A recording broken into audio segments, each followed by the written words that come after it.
As we move towards being more empathetic leaders, we are faced with the challenge of balancing, supporting our teams, and at the same time, not sacrificing our own well being.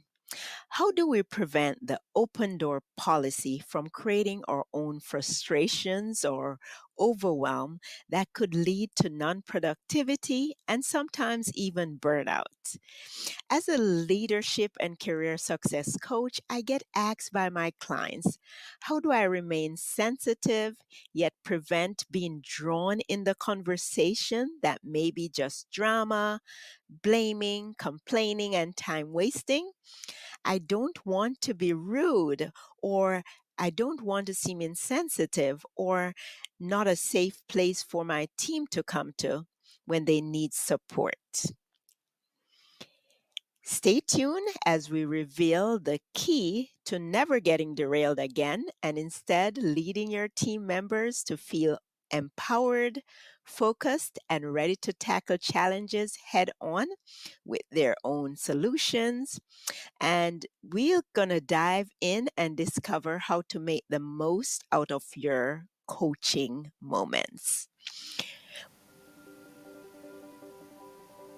Welcome to the Elaborate Topics podcast, where we focus on lab-specific strategies for medical laboratory professionals. We're proud to be the healthcare detectives that work behind the scenes to get the results needed to influence medical decisions. Let's grow together and jump right into the lab. Welcome to Elaborate Topics Podcast. Elaborate Topics Podcast is a weekly podcast where myself and my co-hosts, Tawana Wilson, Stephanie Whitehead, and our guests bring you topics, tools, and tips to help you to excel in your laboratory journey. And today, I will be your host. I am Lona Small, your leadership and career coach, and I'm so excited about today's episode. So, even as a coach, or maybe because I'm a coach, I find my day derailed with visits to my office and sometimes starting out with a problem that seemed to have no end. So it turns out to be a venting session where someone is being blamed and the person talking is the victim and then the other person is that villain. And the conversation could go to it's not fair why they didn't get the project that they wanted to get, or why someone else is picking on them, or how that's making them stressed and losing sleep and affecting their health. And I know a lot of times, or most times, these are real, genuine concern. But a lot of times it's challenging when those conversation keeps going on and on. So a lot of times, like the more I listen, the more it will go on and it will go deeper into the juicy details of how unfairly they were treated. And before you know it, an hour or so is passed, and they probably just quickly, I have to go, I have to go. And they sometimes leave my office with just maybe the reassurance to say, hang in there, or maybe I may be able to give them a few tools to use if I'm lucky. And in general, they leave with either one or both of us frustrated. And my visitors sometimes feel disempowered, or maybe I may feel I haven't done much. And both of us, time just vanish away without really creating value. So the frustration is there. Oh my goodness, a whole hour of my day just went by. What just happened? And I'm sure they may be thinking the same. And this we could get maybe three or so in one day. So then, can you imagine what happened to that day? What happened to that plan that I had for that day? And I know we have all been there. We're feeling the strain as these energy draining conversations leave both parties feeling overwhelmed and stuck. And the goal is really to shift from a cycle of frustration and blame to one of empowerment and solutions. So, lab leaders and executives often face this challenge of being bogged down by their team and their all the daily issues, and they're drawn in these lengthy, unproductive venting sessions with employees. And I know that a lot of us want to be empathetic, and it's so important. And so, while empathy and support are valuable, we need tools to coach our teams effectively without sacrificing our own strategic work. Who is in with me on that? So, great. So, today we're going to really unpack some actionable insights. We love to give you action items to do on this podcast. So, this is going to be inspired by the book Michael Bungay Stanier, and it's called The Coaching Habit. And so, this isn't just about managing the occasional venting session, it's about transforming how you interact with your team to foster independence, innovative thinking, and some self driven solution. So, what we'll do today is just explore how to keep the conversation concise and focused to ensure that the team members leave not just heard, but equipped with a clear game plan. So now we're going to say goodbye to those blame games and frustration, and we're going to say hello to teams that are energized, solution oriented, and autonomously moving forward. So I've been asked a lot by my clients, how can I support my team by being empathetic and giving them the tools without sacrificing my own time and well-being? And I've been sharing this book that I just mentioned, The Coaching Habit, with quite a few people. And I know for me, when I read the book, it's really consists of 7 questions that you ask, and it was very challenging for me to remember those 7 questions and remember them in sequence. So a lot of times I would be encountering a situation and I'm like, what do I ask? So I realized it wasn't so easy to remember. So I've given recommendation to quite a few leaders and executives. So I decided I'm going to give a summary of the book in this short podcast, and I'm going to use a acrostic to remember those 7 questions. And so we're going to make it a little bit fun and easy to remember. So if you haven't read the book, this would be very helpful to you if you are in that situation. So we are going to explore the 7 essential questions in the coaching habit, like I say, by Michael Bungay Stanier. Each question serves specific purpose in fostering that effective coaching conversation. So the acrostic that I say I'm going to use for you to remember the 7 questions to ask is the word coaches. So it's going to be the first question is going to be a C to remember, then O, then A, then C, then H, then E, and then S.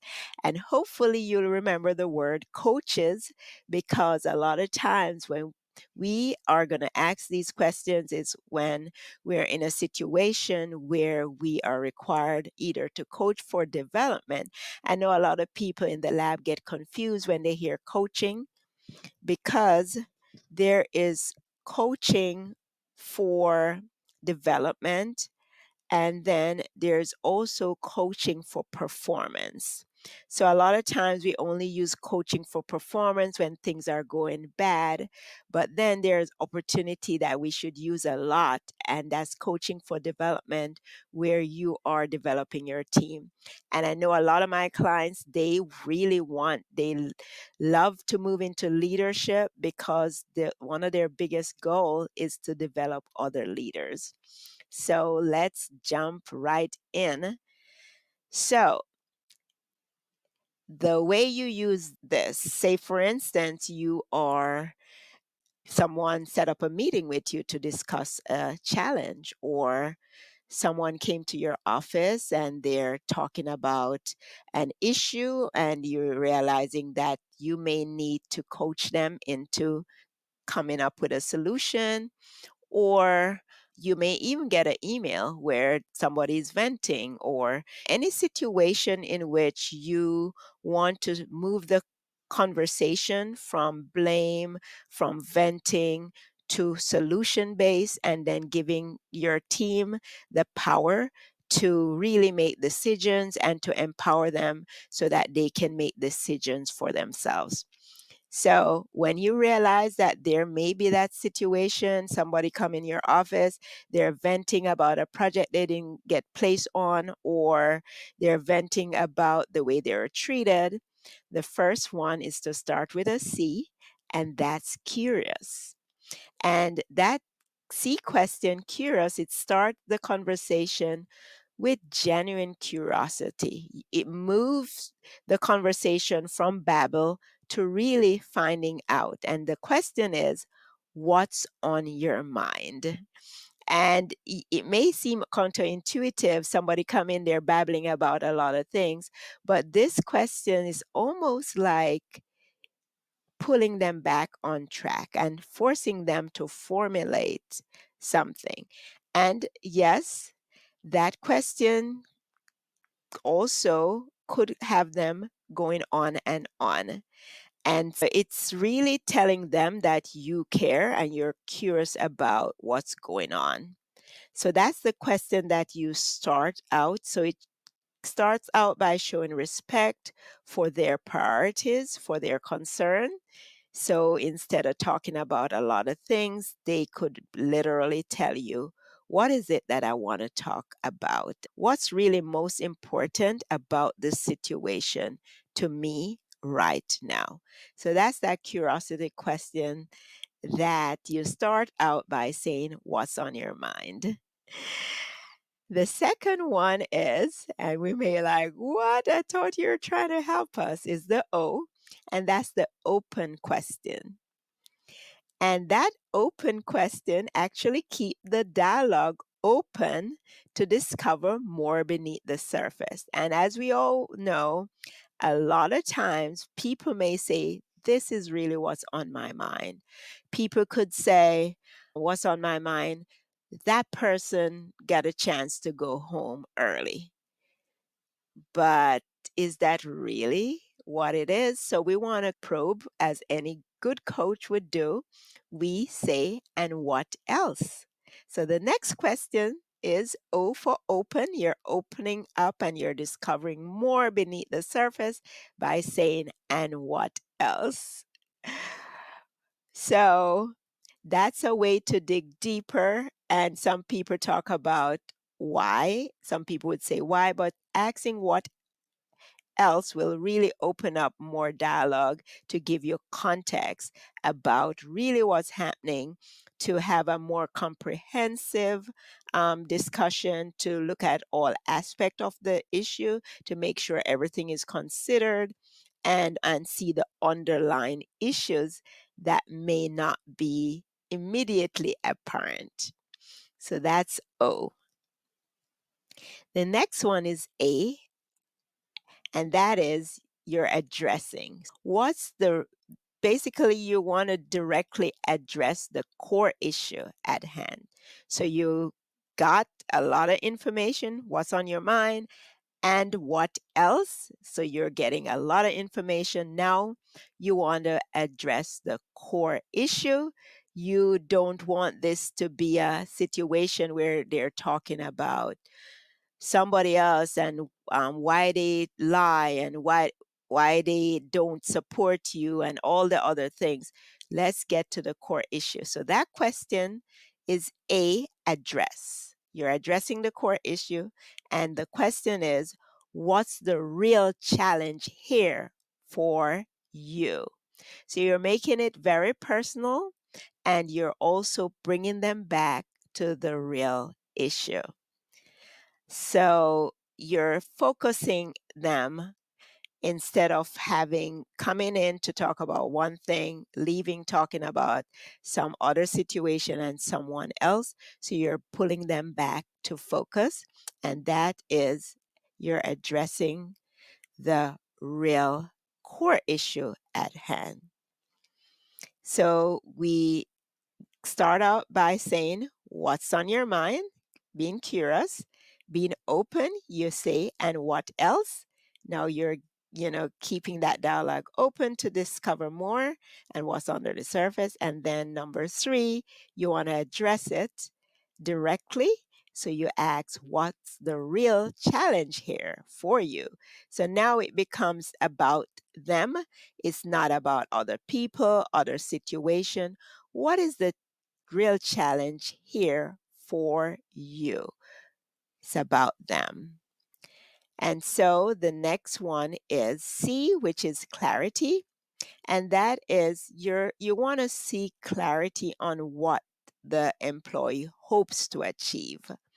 You don't want someone coming in your office venting with no goal and leaving, and you don't feel as if your time was worth it. They don't feel as if their time was worth it.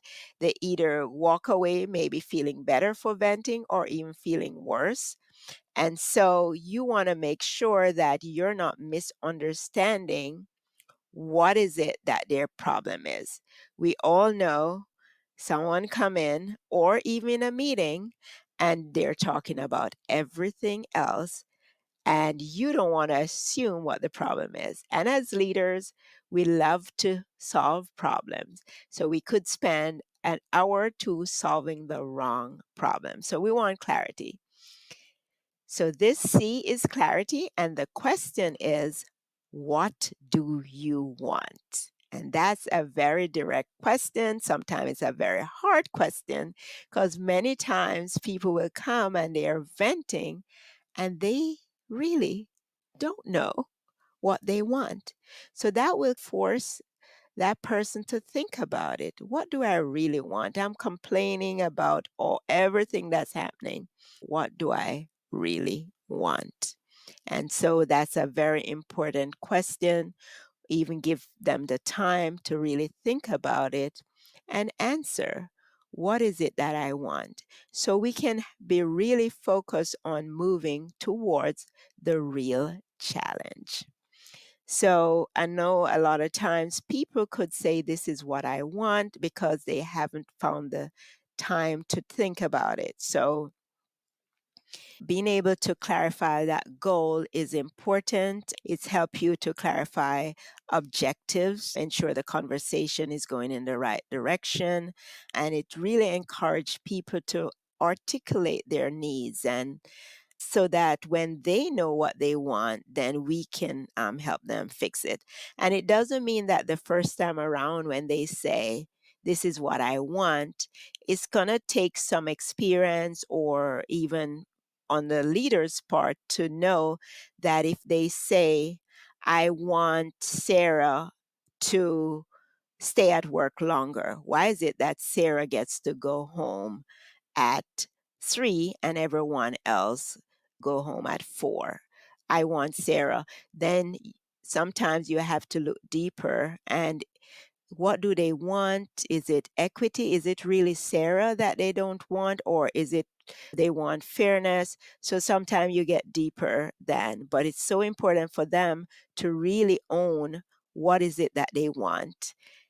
You really want to coach for development and not people coming in your office and you're trying to solve one problem when it's really another. The next one is help. And that is a way to understand how you can best offer support. The next question, when you ask that after you discuss the real problem, so you discuss the problem, you discuss the challenge, you know exactly what they want, then you can see how you can help. And as we talk about, we don't want to be solving the wrong problem. But at the same time, you notice that a lot of this has to do with just you asking, one question at a time, and most of the conversation was on the other person where you're listening. You are just guiding that conversation to be more a focused conversation based on the questions that you ask. So we are way down to COACH now. We're now to the number 5 question before we even ask to support them. So the next one is H, and it says, how can I help? So you don't ask that until you know what you're have them focus, because they're the one that's focusing on what is the real problem for them, and also they're really focused on what is it that they want. So you're directing them to figure out what is it that they want. Then you're also putting the onus on them to tell you how can you help. You don't want to assume how you can help, and you want them to think through it. So they're putting that responsibility for finding a solution back on the employee or peer or whoever is there with you. You're empowering them to consider what they need from you rather than assuming what's best for them. And I know it's natural for us. We are natural problem solvers. We tend to want to give answer for everything and solve everything. And then we are so overwhelmed. We don't give our team the responsibility to own their own challenges. And then we're overwhelmed, we're burned out, and we don't get to do our jobs. So we'll spend a whole day just dealing with challenges, solving problems that don't need to solve because we never did narrow down that problem. So it's so important to ask and let them think about, how can I help? And when they're discussing how you can help, they're basically coming up with a solution. You're giving them that opportunity to think through a solution, and they may think through a solution because they have had a good number of time to really narrow the problem, to really figure out what is it that what's in it for them. They want to see what they want from it, and now how can you help? And when they come up with that solution, your next question is now at E. The next question is E, and that's eliminate.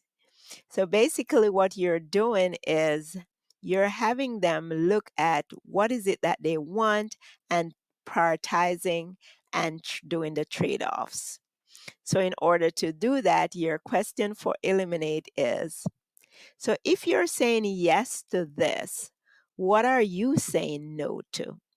So you're not only supporting yourself by not allowing yourself to be all over the place and taking on things that's not even necessary to be solved, which we do a lot. We're always looking for problems to solve and then always complaining that we have too much problems to solve. You're also supporting your team by helping them to make decisions and prioritizing things that are important, and sometimes you have to leave some things behind. So you're going to say, if you're saying yes to this, what are you saying no to? So if they want to, oh, I want to be part of this project, or I want more responsibility, I want to be doing more, this question really helped them to think through some of the implication for their commitments, some trade-offs that's important for them. It's really helping them prioritize and looking at resources in a certain way, including themselves and their time. And it fosters that thinking of commitment. It's not just I want this, but how committed am I to this? Am I going to really take it on and then my other things suffer? So what's really important in this for me? So that's that E question, eliminate. If you're saying yes to this, what are you saying no to? And then the last question is S, and that's the summarize question. So you want to end this whole coaching in with a summary. You want people to walk away with some key learning points. You want them to reinforce what did they learn from this conversation. At the end of all my coaching conversation, I usually ask this question: what was most useful for you? This really encourages reflection. As I said, it encourages learning, it encourages insights, and it consolidates everything that all the conversation so far in the end, and it provides also the feedback to you as a manager to see what was impactful for that employee. And I am going to go over using the acronym coaches. Each of the question that's used in the book is used with something else, and it's no, we don't have a stick to help to remember. I'm going to use this to help you because I'm also encouraging you to read the book, and hopefully with this make it easy, reading the book will be easy for you. So the first question is being curious, and it says, what's on your mind? And that's starting the conversation with genuine curiosity. The next one is O for open, and that's keeping the dialogue open to discover more beneath it. And the question is, and what else?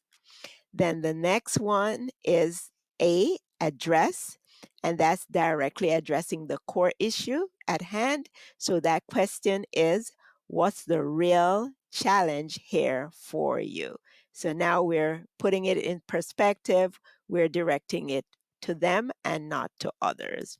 Then the next one is C, and it's C for clarity. So you're seeking clarity on what the employee hopes to achieve. So you say, what do you want? And then the next one is H, and that's understanding how you can best offer support, which is help. And you say, how can I help you? And then the next one is E for eliminate. So, with that, you're encouraging them to consider priorities and trade off.